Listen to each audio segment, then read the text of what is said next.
الدين عند الله الإسلام. بسم اللہ الرحمن الرحیم۔ اسلامی علوم کے تعارف کے سلسلے میں ہم بات کر رہے ہیں علم تفسیر پر۔ علم تفسیر کے دوسرے حصے میں ہمارے موضوعات ہیں محکم و متشابہ آیات کا مفہوم، متشابہ آیات کی وجہ، تفسیر بالرأی کا درست مفہوم۔ محکم و متشابہ آیات۔ قرآن مجید کی آیات کو دو حصوں میں تقسیم کیا گیا ہے، یعنی محکم آیات اور متشابہ آیات۔ محکم آیات قرآن کریم کی وہ آیات جن کا مفہوم ان آیات کے الفاظ سے ظاہر بظاہر سمجھ میں آ جاتا ہے، یعنی جنہیں سمجھنے کے لیے آیات کی عبارت ہی کافی ہوتی ہے، مزید کسی قرینے اور دلیل کا سہارا نہیں لینا پڑتا۔ ان کا مفہوم متعین کرنے میں کوئی دقت یا اشتباہ کی گنجائش بھی نہیں رہتی، ایسی آیات محکم آیات کہلاتی ہیں۔ اور متشابہ آیات وہ آیات ہیں جن کا معنی و مفہوم الفاظ اور جملوں کے ظاہری ڈھانچے سے معلوم نہیں ہوتا اور ان میں اشتباہ کی گنجائش بہرحال رہتی ہے۔ آیات محکمات کو دو لحاظ سے بنیادی حیثیت حاصل ہے۔ نمبر ایک، ایسی آیات میں مسلمہ اصولوں کے اہم احکام اور حیات انسانی کے اہم قوانین صاف الفاظ میں بغیر کسی پیچیدگی کے بیان ہوئے ہیں۔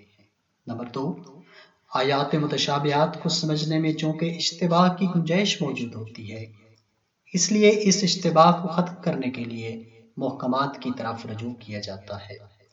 اسی لیے محکمات کو ام الکتاب کہا گیا ہے، کیونکہ متشابہات کی توضیح و تبیین کا واحد ذریعہ آیات محکمات ہیں۔ جب محکمات کی طرف رجوع کیا جاتا ہے تو متشابہ آیات کو سمجھنے کی راہ میں موجود اشتباہ بھی ختم ہو جاتا ہے اور متشابہ آیات بھی گویا محکم بن جاتی ہیں۔ اللہ تعالیٰ کی طرف سے عطا شدہ اس طریقے کے مطابق اگر قرآن کریم کا مطالعہ کیا جائے تو پورا قرآن محکم ہو جاتا ہے۔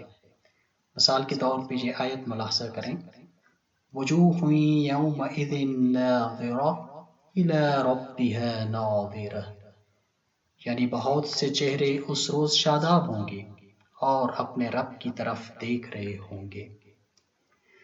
اس آیت سے یہ اشتباہ ہو سکتا ہے کہ اللہ تعالیٰ قیامت کے دن دکھائی دے گا، لیکن محکم آیات کی طرف رجوع کیا جائے تو مسئلہ حل ہو جاتا ہے کہ یہاں رب کی رحمت کو دیکھنا مراد ہے۔ اس لیے سورہ انعام کی آیت نمبر 103 میں ارشاد ہوتا ہے لا تدرکہ الابصار، یعنی نگاہیں اسے دیکھ نہیں سکتی۔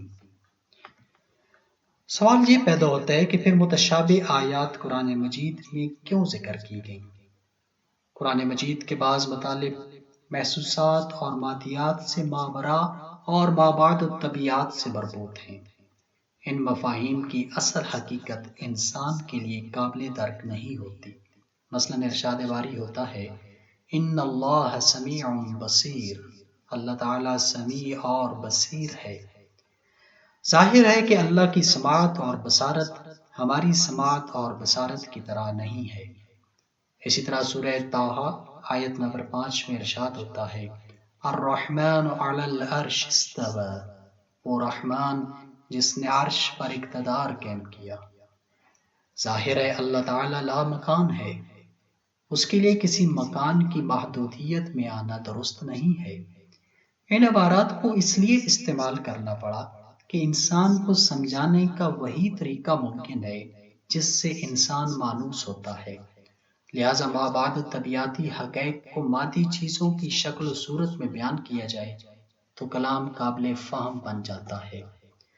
چنانچہ یہ بات اپنی جگہ مسلم ہے کہ جن چیزوں کو انسان نے اپنے ظاہری حواس سے درک نہ کیا ہو ان کا تصور ناممکن ہو جاتا ہے۔ مثلا اگر پانی کا وجود نہ ہوتا تو اس کا تصور ممکن نہ ہوتا۔ چونکہ بعض حقائق لاہوتی اور مابعد طبیعتی امور سے مربوط ہوتے ہیں اور ہمارے اذہان ناسوتی اور محدود ہونے کی بنا پر انہیں درک نہیں کر سکتے، اسی لیے اللہ تعالیٰ ان لاہوتی حقائق کو ناسوتی اور مادی مفاہیم کے قالب میں بیان فرماتا ہے۔ کیونکہ اس کے علاوہ سمجھانے کا کوئی اور طریقہ موجود نہیں ہے، لہذا متشابہات کا وجود میں آنا ایک لازمی بات ہے۔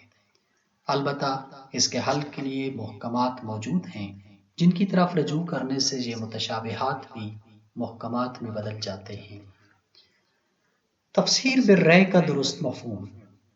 آپ نے اکثر تفسیر بالرأی کے بارے میں سنا ہوگا، اس کا درست مفہوم جاننا بھی ضروری ہے۔ تفسیر بالرأی سے مراد قرآن کریم کے بارے میں عقل و فکر کی بنیاد پر کوئی بات کہنا یا اجتہاد کے ذریعے قرآن سے مفاہیم کا استنباط کرنا نہیں ہے، کیونکہ خود قرآن کریم تدبر اور استنباط کو جا بجا قابل تعریف قرار دیتا ہے، اور اگر فکر و تدبر پر بالکل پابندی لگا دی جائے تو قرآن و سنت سے شرعی احکام و قوانین اخذ کرنے کا دروازہ ہی بند ہو جائے گا۔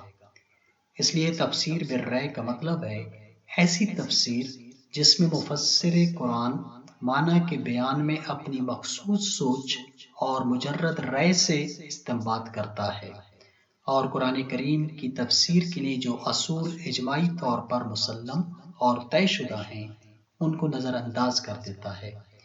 ایسے شخص کے بارے میں رسول اللہ صلی اللہ علیہ وآلہ وسلم کا فرمان ہے کہ جو شخص قرآن میں بغیر علم کی گفتگو کرے وہ اپنا ٹھکانہ جہنم میں بنا لے۔